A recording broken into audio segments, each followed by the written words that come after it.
रोचक र सन्देशमूलक भिडियोहरू हेर्नको लागि हाम्रो च्यानललाई सब्स्क्राइब गर्नुहोला र छेउमा रहेको घण्टीलाई छोएपछि अल गर्नुहोला। मंगोल नेशनल अर्गनाइजेसन देवदह नगर सभाको आज दोस्रो अधिवेशनको खुल्ला सभा हुँदै गर्दा मलाई खुसी लागिरहेको छ।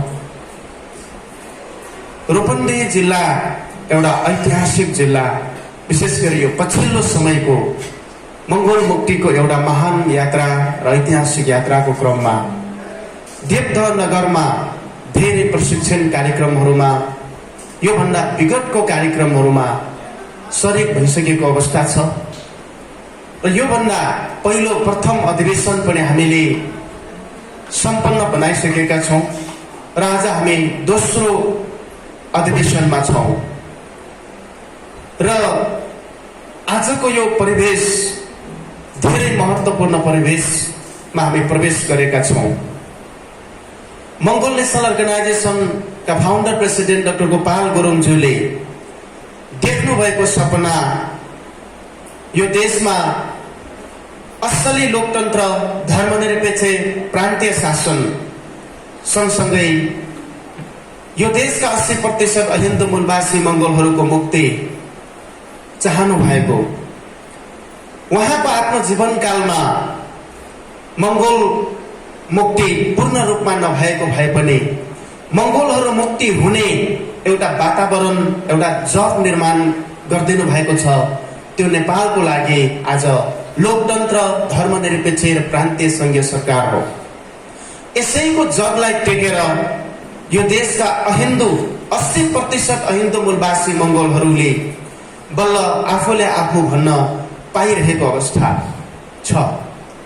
यदि नेपालमा लोकतन्त्र, धर्मनिरपेक्ष र प्रान्तीयता उहाँकै कार्यकालमा नआइदिएको भए आज सायद यो देशका मूलवासी मंगोल त यो मुलुकमा रहने अवस्थै थिएन र यो देशको अस्तित्व पनि नामेट भइसक्ने अवस्था थियो।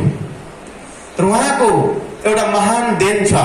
डाक्टर गोपाल गुरुङ नजन्मिनु भएको भए, नेपालमा मंगोल नेशनल अर्गनाइजेसन नभएको भए, नेपालमा मंगोलवाद दर्शन नभएको भए सायद यो देशको अस्तित्व र यो देशका मूलवासी मंगोलहरूको अस्तित्व सधैँको लागि विलय भइसक्नु पर्ने एउटा अवस्था।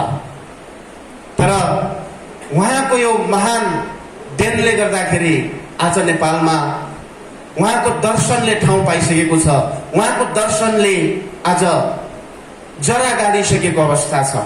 अब कसैले पनि यो हिलाएर हिलिँदैन अथवा कसैले पनि यो जरालाई निकाल्न चाहेको अवस्थामा यो निस्किँदैन, किनभने यो जरा एकदम गहिरिँदैछ, एकदम गहिरो तरिकाले अगाडि बढिरहेको छ। मंगोलवाद दर्शन आफैमा अन्तर्राष्ट्रिय जगतको एउटा दर्शनको रूपमा परिचित भइसकेको कुरा छ। मंगोलवाद दर्शनको विषयमा, मंगोल नेशनल अर्गनाइजेसनको विषयमा र डाक्टर गोपाल गुरुङज्यूको विषयमा अन्तर्राष्ट्रिय स्तरबाट अनुसन्धान भइसकेका छन्। जुन बेला अमेरिकाले संसारको एउटा नेतृत्व गरिरहेको एउटा सन्दर्भमा त्यति बेला नै अमेरिकन नागरिक सुजन आई हेङ्गनले सबै कुरा खुलस्त लिएर प्रमाणित गरिसकेको एउटा स्थिति हो। यहाँहरूमा त्यो विषयहरू जग जाहेर छ। तर नेपालको सन्दर्भमा कुरा के भयो त भन्दाखेरि आज जुन शासकहरू हामीले देखिरहेका छौं, हिन्दू आर्य ब्राह्मण क्षेत्रीका अनुहारहरू जो नेपालको एउटा ताला चाबी लिएर उनीहरू बसिरहेका छन्, आज उनीहरू के बोलिरहेका छन्?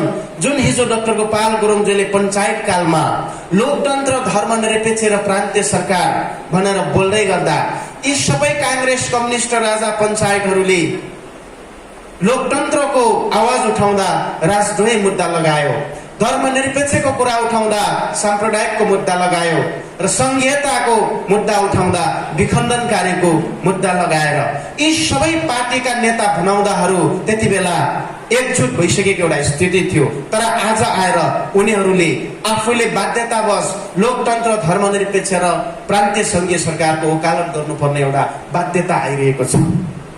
तपाईं जति पनि उपस्थित हुनुहुन्छ आदरणीय आमा बुवा, दाजुभाइ, दिदीबहिनीहरू, तपाईँ हामीले धेरै महत्त्वपूर्ण र गम्भीर कुरा बुझ्न जरुरी छ अबको समयमा कि के हो त यो विषय। साँच्चै हेर्ने हो भने बाहुन क्षेत्रीहरूको हिजो उनले यो नारा चाहेकै थिएन। आज जसले त्यो नारा हिजो चाहेको थिएन उसैलाई हामीले भोट दिएर, उसैलाई हामीले समर्थन गरेर लोकतन्त्र, धर्मनिरपेक्ष र प्रान्तीयताको सञ्चालक बनाएर हामी पठाउँछौँ भने कसरी यो देश बन्छ, कसरी यो समाज बन्छ, कसरी यो देश विकसित हुन्छ, कसरी यो समाज शिक्षित हुन्छ, कल्पना गर्नुहोस्। यसको मतलब कुरा के हो भन्दाखेरि यो देशका 80% अहिन्दू मूलवासी मंगोल जबसम्म राजनीतिक रूपले चेतनशील हुँदैन तबसम्म यो मुलुक कहिले पनि विकसित हुँदैन, कहिले पनि यो देश शान्ति हुँदैन, कहिले पनि यो देशमा दिगो विकास र दिगो शान्तिको अवधारणा, समानता, भातृत्व, स्वतन्त्रता आउँदैन। यो किन होला?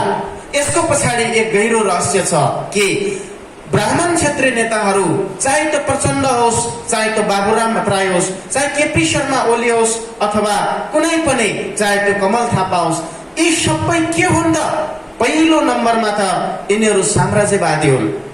साम्राज्यवादी नीति कसरी लिए त उनीहरूले? आज तपाईहरूलाई के भ्रम सिर्जना गरिरहेका छन्?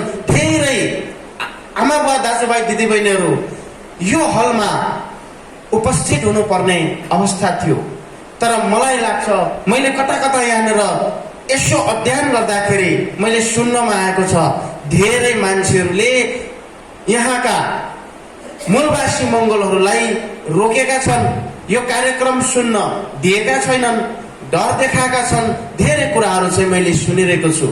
यो नीति भनेको अब उनीहरूको अन्तिम नीति मात्रै हो। अब यो अन्तिम नीति हो, यो नीति फेल हुँदैछ। हेर्नुहोस्, नेपालमा उनीहरूले भनेका छन् नेपाल भन्ने देश आज कुनै पनि संसारको गुलाम हुन सकेन।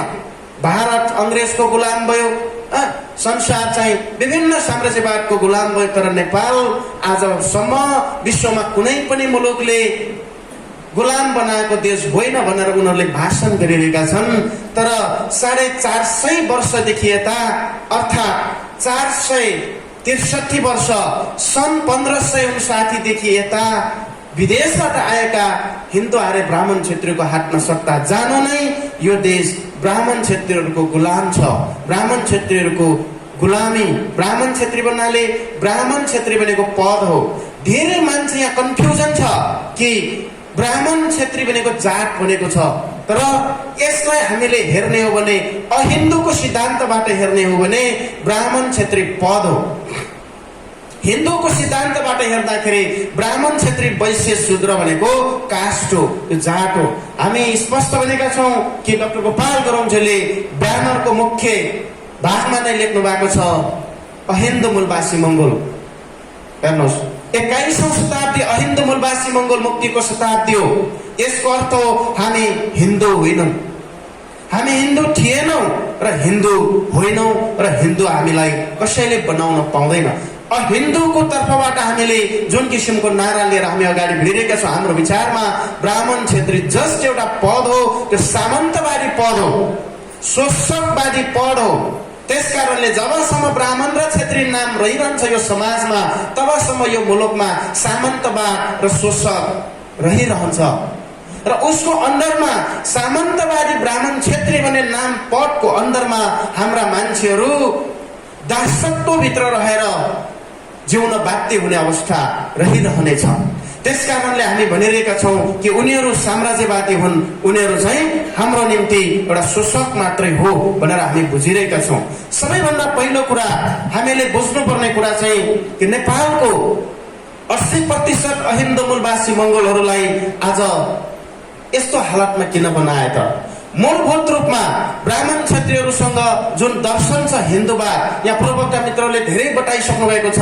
हिन्दूवाद भनेको कुनै धर्म होइन, यो हिन्दूवाद भनेको आज भारतको अदालतले हिन्दूवाद भनेर प्रमाणित गरेको भए तापनि, फैसला गरेको भए तापनि हिन्दू भनेको एउटा कानुन हो, हिन्दू विधिशास्त्र हो। त हिन्दू भन्ने कानुन ब्राह्मण क्षेत्रीको पुर्खाहरूले लेखिदिएको त्यो किताबहरू महाभारत, रामायण र विभिन्न मनुस्मृति जस्ता किताबहरू छन्। ती किताबहरूमा हामीलाई के बनाए त? हामीलाई शूद्रको महलमा राखेका छन्, हामीलाई अनारेको महलमा राखेका छन्, हामीलाई किरातीको दर्जामा राखेका छन्, हामीलाई मटवालीको दर्जामा राखेका छन्। अब हेर्नुहोस्, शूद्रको महल सबैभन्दा महत्त्वपूर्ण कुरा मैले यहाँनिर अहिले समसामयिक परिस्थितिमा म जोड्न गइरहेको छु कि म अलिकता यहाँ छोटो समय भएको हुनाले कि तपाईहरू अथवा तपाईँ हामीले अब पनि बाहुन छेत्रीले हामीलाई न्याय दिन्छ, अब पनि बाहुन छेत्रीले यो देश विकास गर्छ, शान्ति ल्याउँछ भनेर तपाईँ सोचिराख्नु भएको छ, तपाईँ आशावादी भइराख्नु भएको छ भने हेर्नुहोस्, लेखेर राख्नुहोस्, तपाईँ भ्रममा हुनुहुन्छ। तपाईँ भ्रममा हुनुहुन्छ। यो कहिले पनि उनीहरूले ल्याउनेवाला छैन।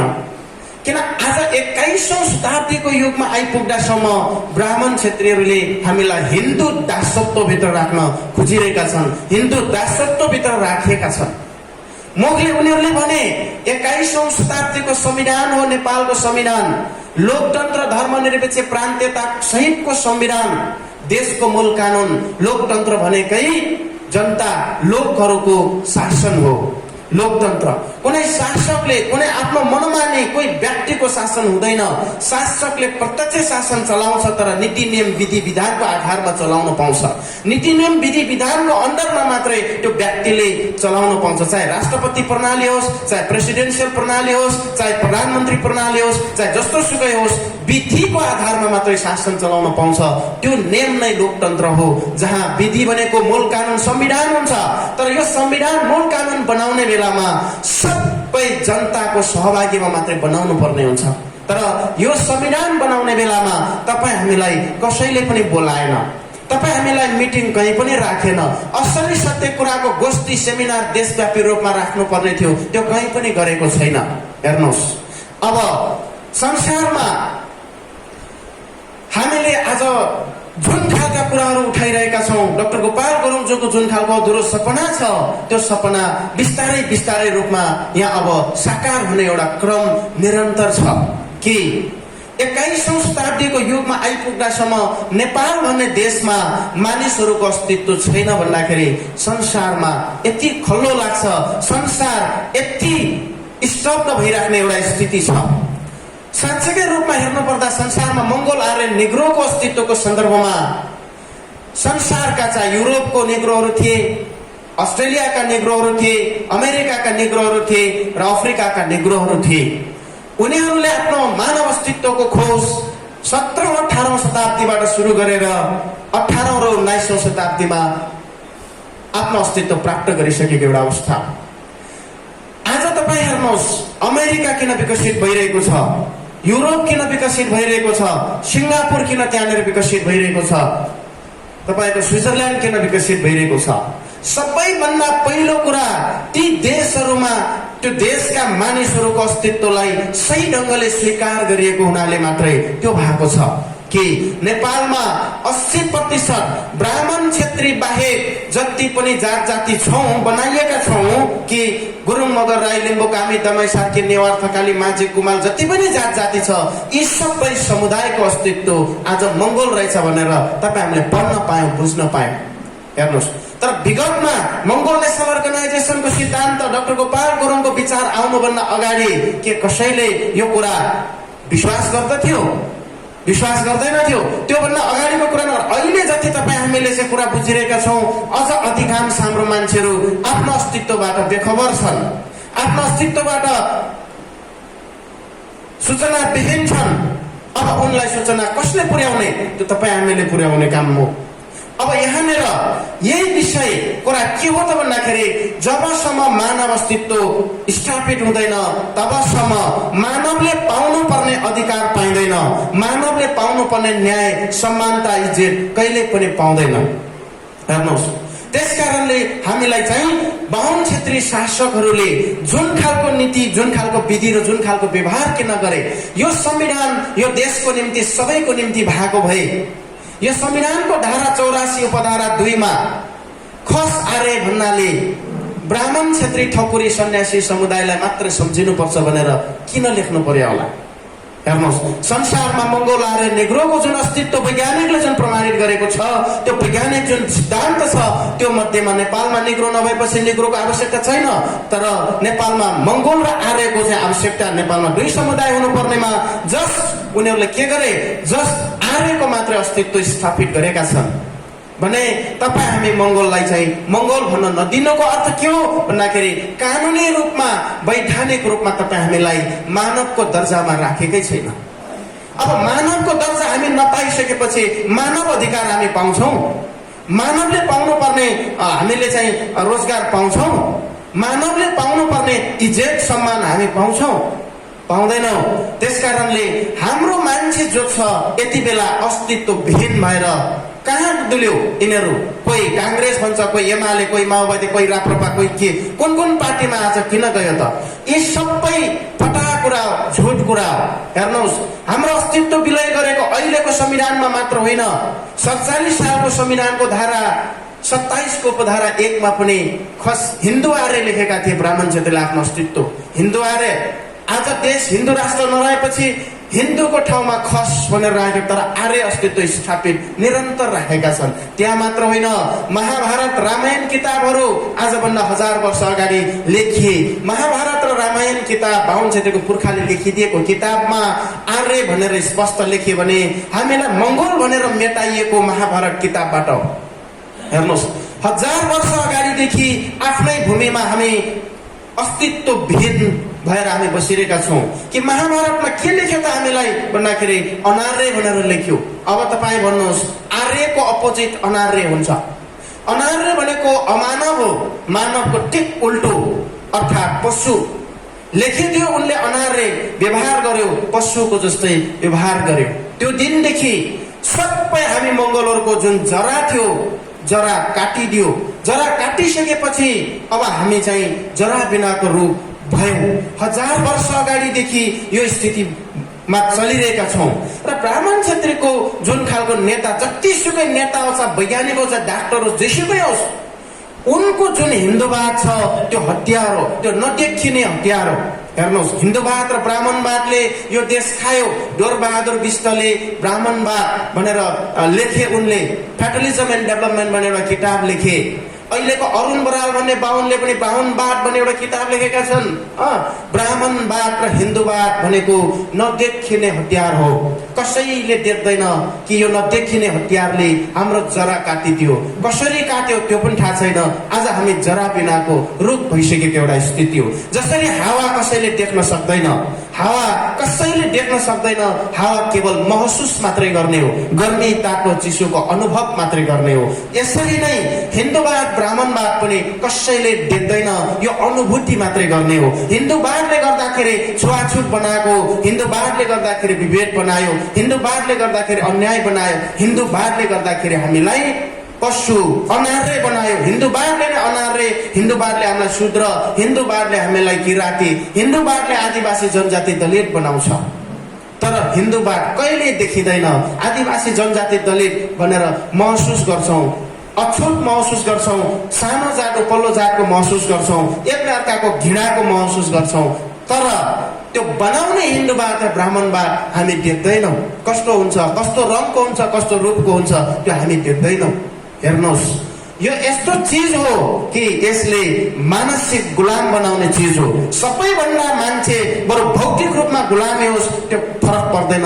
जब मानसिक रूपमा गुलाम, मानसिक रूपमा दास भइसकेपछि त्यो एकदम पाप हो, त्यो एकदम दर्दनाक एउटा स्थिति हो। आज को समयसम्म आइपुग्दाखेरि हिन्दू आर्य ब्राह्मण क्षेत्रको नीति भनेकै हामीलाई जब अस्तित्व विहीन बनाएर विभिन्न जात जातिमा विभाजन गर्यो, कुरा आइसकेको छ कि एउटै मंगोल वंशलाई नै कामी दमाई सार्की घोषित गर्यो। उही मंगोल वंशलाई आधा उदीलाई क्षेत्री बनाएर लगिदियो। त्यो क्षेत्रीहरू वास्तवमा को थिए त भन्दाखेरि यो देशका मूलवासी मंगोलहरू, आधा क्षेत्रीहरू गए। र किन लग्यो त बाहुनले त्यतापट्टि भन्दाखेरि त्यो हामीलाई नै ब्लक गर्नको लागि, हामीलाई नै ठिस्नको लागि फेरि त्यसलाई चाहिँ प्रयोग गरेको स्थिति हो। तर आज 21औं शताब्दीको युगले संसार साँघुरिँदै आयो। अझ आज कम्प्युटरको युग हो, सूचनाको प्रविधिको युगमा हामी सैर गरिराख्दाको एउटा स्थिति छ। यति बेला हामीलाई रोक्ने, हामीलाई सही ठाउँ सही दिशाबाट हामीलाई विकेन्द्रित गर्ने एक मात्र मात्र विकल्प हो। अब ब्राह्मण क्षेत्रीहरूसँग केवल शब्दजालको एउटा अन्तिम नीति भनेको नक्कली पार्टी, नक्कली नारा अथवा नक्कली झण्डा। यहाँ के सुन्नुहोस् भन्दाखेरि केवल पार्टीको नाम तपाईलाई थाहा छ, यहाँ कतिवटा पार्टी छ, कतिवटा राजनीतिक पार्टीहरू तपाईलाई थाहै छ, यो कुरा भन्नु पर्दैन। त्यो राजनीतिक पार्टी भनेको नेपालका 80% अहिन्दू मूलवासी मंगोललाई के गर्ने, ब्लक गर्ने, रोक्ने, पालन पोषण गर्ने। अनि पालन पोषण कसरी गर्ने त भन्दाखेरि त्यो मान्छेको रूपमा होइन, त्यो पशुको रूपमा पालन पोषण गर्ने। किनभने अनार्यको अर्थ नै पशु हो। आर्य मानवभित्र पर्दछ। यो कानुनी भाषा हो। फेरि कानुनी भाषा, यो धेरै गहिरो कुरा। कानुनी भाषा बुझ्न धेरै गाह्रो हुन्छ। त्यसै त हाम्रो मान्छेलाई शूद्रको महलमा राखेर पढ्न पनि नपाउने, कमाउन नपाउने, राजनीति गर्न नपाउने शूद्रले मंगोलहरूलाई शूद्रको महलमा आले शूद्रको किताब किनेर तपाईँ पढ्नुस्, स्पष्ट छ त्यहाँ। शूद्रले पढेको पनि पाप हुन्छ, कमाएको पनि पाप हुन्छ, राजनीति गरेको पनि पाप हुन्छ। अब शूद्रले राजनीति गर्यो, कमायो, राजनीति गर्यो, तपाईको पढ्यो भने पाप हुन्छ। त्यो पाप कटाउनको लागि अथवा त्यसको सजाय के हुन्छ त भन्दाखेरि मृत्युदण्ड हुन्छ। काका छ शूद्र अत्याचारित व्रत, मृत्युदण्ड कसले दिन्छ? ब्राह्मण पण्डितले दिन्छ मृत्युदण्ड। अब मृत्युदण्ड उसले दिन्छ कि मृत्युदण्ड दिँदा पाप लाग्छ कि लाग्दैन त? तल लेख्यो काका छ शूद्र अत्याचारित व्रतको अर्थ हो शूद्र मान्छेलाई मार्नु र किरा फटेङ्ग्रा काग सर्प भ्यागुटा मार्नु एउटै हो, पाप लाग्दैन भनेर चाहिँ त्यो लेखिसक्यो। हेर्नुहोस् तपाईँ हामी कहाँ छौँ?